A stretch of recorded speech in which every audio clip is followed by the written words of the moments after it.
பால் கனகராஜ் அவர்களே, நம்முடைய மண்ணின் மைந்தர் வடசென்னை கிழக்கு மாவட்டத்தின் தலைவர் சகோதரர் என்.எல். நாகராஜ் அவர்களே, நம்முடைய மாவட்டத்தின் பொதுச்செயலாளர் நவீன்குமார் அவர்களே, அசோக்குமார் அவர்களே, பிரகாஷ் அவர்களே மற்றும் வருகை தந்திருக்கும் தாமரையின் தலைவர்களே, பொது நிகழ்ச்சிக்கு வருகை தந்திருக்கும் தாமரையின் நிர்வாகிகளே, அனைவரும் வரவேற்று பழனி மாதிரி எல்லா சப்ஜெக்ட் பண்ணல 2 விஷயம். நம்ம ராயபுரத்தை பற்றி ஒரு 3 வார்த்தை தான், அவ்வளோதான். நம்முடைய சட்டமன்ற உறுப்பினர் எல்லாருக்கும் தெரிய நினைக்கிறார் ஐட்ரி மூர்த்தி அவங்க பார்த்தீங்கன்னா 2021 சட்டமன்றத்தில் வேட்பாளர் நிற்கும் போது ராயபுரத்தை ராயல்புரமாக மாற்றுவேன் அப்படின்னார். அவரோட கோரிக்கை, அது ஒரு கோரிக்கை, ராயபுரத்தை ராயல்புரமாக மாற்றுவேன்னார்.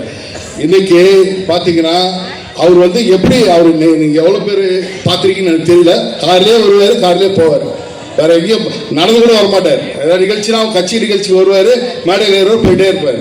ஆனால் பார்த்தீங்கன்னா இன்னைக்கு மாடல் லைன் இருக்கு, நம்ம இப்போ ஏற்ற மாதிரி ராயல்புரமாக மாறி இருக்கா. ஏதாவது ஒரு டெவலப்மெண்ட் 25 வருஷம் முன்னாடி இருந்த மாடல் அப்படியே தான் இருக்கு. இந்த தெரு எடுத்துக்க காளிங்கராயன் தெரு, இதே ஒன் ஷாப் இருக்கு. 25 வருஷமா இருக்கு, இதே ஒன் ஷாப் தான் இருக்கு. இந்த பக்கம் எவ்வளோ மகளிர் போறாங்க, எவ்வளோ இருக்காங்க, எவ்வளோ டிஸ்டர்பன்ஸ் இருக்கு, எதுவும் மாற்றம் கிடையாது. அதே மாதிரி பார்த்தீங்கன்னா கல்ற எடுத்துங்க, அது அதே மாதிரி தான் இருக்கு. மீனாட்சம்பேட்டை எடுத்துங்க, மீனாட்சம்பேட்டை அதே 25 வருஷம் 30 வருஷம் எப்படி இருக்கோ அதே மாதிரி தான் இருக்கு. நம்ம ஆடுதொடி எடுத்துங்க, பழைய ஆடுதொடி, அதுவும் நான் பார்த்து 50 வருஷத்துக்கு முன்னாடி பார்த்த மாதிரி அப்படியே தான் இருக்கு. ஒன்றும் ராயபுரமா மாத்தல, போலியான வாக்குறுதி கொடுத்து நம்மளை இது பண்ணியிருக்காரு. முதல் அதே மாதிரி பார்த்தீங்கன்னா இந்த மெட்ரோன்ற நம்மளோட ஸ்மார்ட் சிட்டி, அதாவது டி நகரில் ஸ்மார்ட் சிட்டி போட்டாங்க நியாயம். அது 40 அடி ரோடு 50 அடி ரோட்ல போட்டாங்க. நம்மகிட்ட இருக்கிறது 30 அடி ரோடு. இதில் ஸ்மார்ட் சிட்டி போட்டு நடுவில் ஒரு பாதை கொண்டு வந்து 2 பக்கம் பார்த்தீங்கன்னா திமுக காரணம் கம்யூனிஸ்ட் காரணம் ஆக்கிரமிப்பு கடை போட்டுட்டு இருக்காங்க.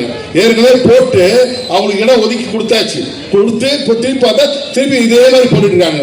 இதுக்கு முழு எல்லா கவுன்சிலர் அதே மாதிரி பார்த்தீங்கன்னா ராயபுரத்தில் 6 கவுன்சிலர் இருக்காங்க. ஒரு சில கவுன்சிலர் தவிர மற்ற எல்லாருமே என்ன பண்ணுறாங்கன்னா, யாராவது நம்மளே பாவம் வட்டிக்கு வாங்கி கடனை வாங்கி உடனே வாங்கி வீடு கட்டுவோம், ஒரு சின்ன போர்ஷன் கட்டுவோம், வெளியில் செங்கலோ மண்ணை அடுக்கி வச்சுருப்போம். மறுநாள் காலைல வருவார், அண்ணா அமைச்சாரு, கவுன்சிலர் அமைச்சாரு, இது மாதிரி உங்களை பார்க்க சொல்றாரு, ஏஐ பார்க்க சொல்றாருன்னு சொல்லிட்டு 2 லட்சம் 3 லட்சம் இல்லாமல் எந்த வேலையும் நடக்கிறது இல்லை. ஊழலின் ஊற்றுகோல் திமுக அரசு. அதே மாதிரி புரட்சி தலைவர் ஜெயலலிதா ஒரே ஒரு சொன்னாங்க, தீய சக்தி திமுக ஒழிக்க வேண்டும் அப்படின்னு அவங்க சொன்னாங்க.